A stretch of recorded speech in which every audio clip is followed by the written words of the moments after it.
আপোনালোকৰ মই পম্পীয়ে মোৰ আনটা ব্লগলৈ আপোনালোকক স্বাগতম জনাইছোঁ। ফ্ৰেণ্ডছ, যদিহে মোৰ চেনেলটো আপোনালোকে চাই ভাল পায় তেনেহ'লে মোৰ চেনেলটো ছাবস্ক্ৰাইব কৰি দিব আৰু লাইক কৰিব, শ্বেয়াৰ কৰিব, কমেণ্ট কৰিব ভিডিঅ'বোৰ। আহকচোন ফ্ৰেণ্ডছ, আজিৰ দিনটো মই কি কৰোঁ সেয়াকে আপোনালোকক দেখাম বুলি ভাবিছোঁ। ভিডিঅ'টো স্কিপ নকৰাকৈ চাই যাব। ফ্ৰেণ্ডছ, মোৰ ভাত খাই হৈ গ'ল। মই অকণমান ওলাই আহিছোঁ বাহিৰলৈ। দেখিছেনে পৰিৱেশটো কিমান ধুনীয়া হৈ আছে। এয়া আমাৰ জলকীয়া গছজোপা, দেখিছেনে কি ধুনীয়াকৈ জলকীয়া লাগি পকি আছে। এয়া হৈছে লাই শাক, আমি অসমৰ পৰা গুটি আনিছোঁ। হেল্ল' ফ্ৰেণ্ডছ, মই এতিয়া ওলাই আহিছোঁ দোকানলৈ বুলি। কেইটামান বজাৰ কৰিবলৈ আছে, আপোনালোকেও চাই থাকক। আপোনালোককো দেখাই থাকিম কি বজাৰ কৰোঁ, কি নকৰোঁ। দেখিছেনে ৰাস্তাটো কি ধুনীয়া।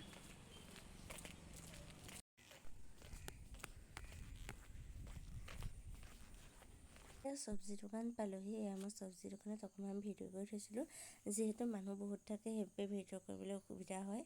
আপোনালোকে ভিডিঅ'টো চাই ভাল পালে লাইক আৰু কমেণ্ট কৰি দিব আৰু মোৰ চেনেলটো ছাবস্ক্ৰাইব কৰি দিব। Bye bye.